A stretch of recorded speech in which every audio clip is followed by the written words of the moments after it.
आज है कार्तिक मास की शुक्ल पक्ष की प्रतिपदा, यानी गोवर्धन पूजा का दिन, अन्नकूट पर्व का दिन।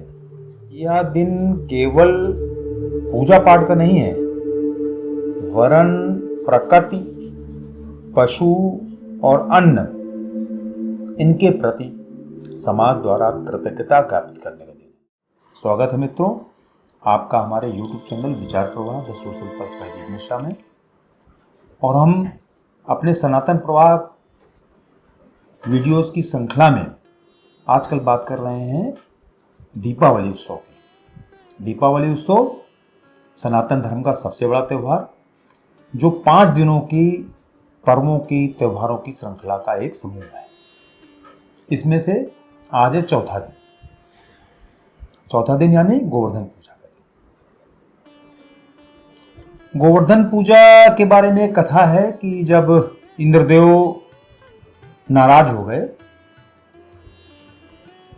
मथुरा वासियों से, तो उन्होंने क्या किया कि बरसात प्रारंभ कर दी। इंद्रदेव जो है,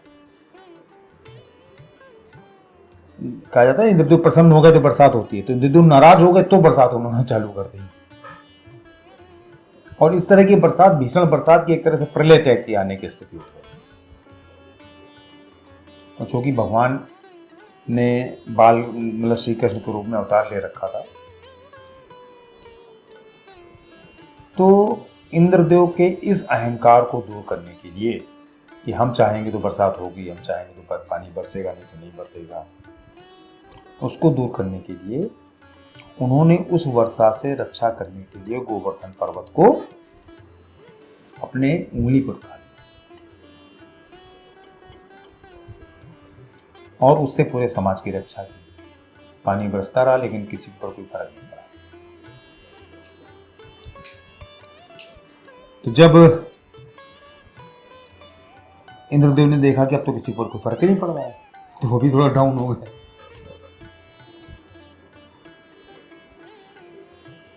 तो ये त्योहार जो है अहंकार पर विनम्रता का, देवत्व पर प्रकृति का और प्रकृति के प्रति आस्था का विजय का प्रतीक है। ईश्वर जो भी काम करते हैं उनके पीछे अपने उनके निहित कारण होते हैं। इसमें भी उनको प्रकृति के प्रति लोगों की आस्था बढ़ाने के लिए कि प्रकृति का संरक्षण जो है बहुत जरूरी है। और प्रकृति का संरक्षण करने के लिए हमको प्रकृति की सारी जितनी चीजें हैं, उसके जितने भी अंग हैं, सबका संरक्षण करना है। चाहे वो पशु हो, मतलब गाय के रूप में, चाहे पेड़ पौधे हों, चाहे पर्यावरण हो, इन सब चीजों की सुरक्षा, इन सब चीजों का संरक्षण करने का जो संदेश है भगवान श्री कृष्ण ने गोवर्धन पर्वत की पूजा करवा के लोगों को।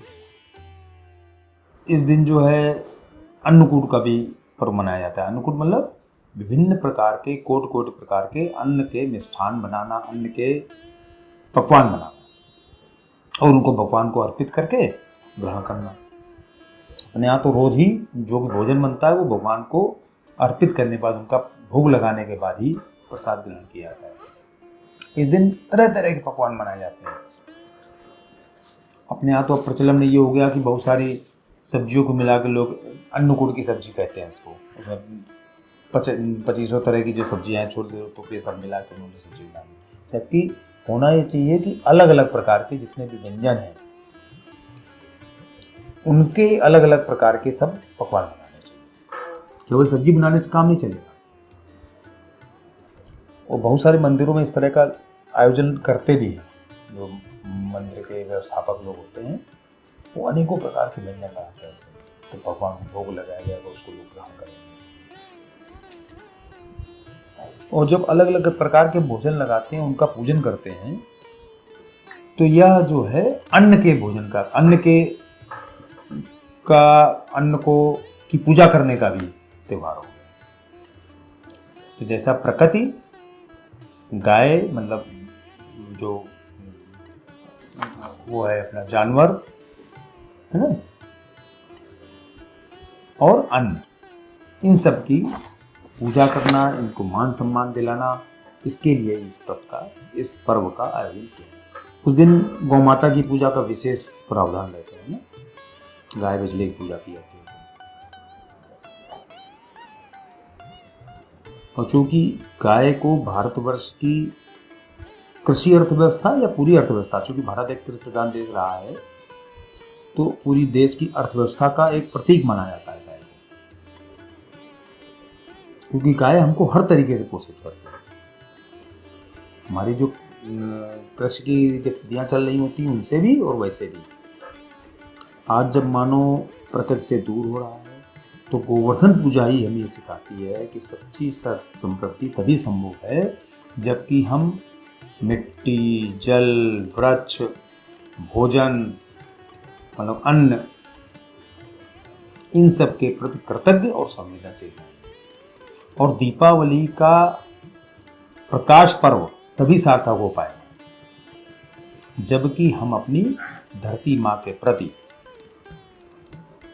संवेदनशील रहें, उसकी रक्षा के प्रति उद्यमशील रहें, उसकी रक्षा के प्रति कृत संकल्प रहें। लोग आगामी जो एक और त्यौहार बचा है वो है भैया दूज का, उसके बारे में चर्चा करेंगे अगले एपिसोड में। राम।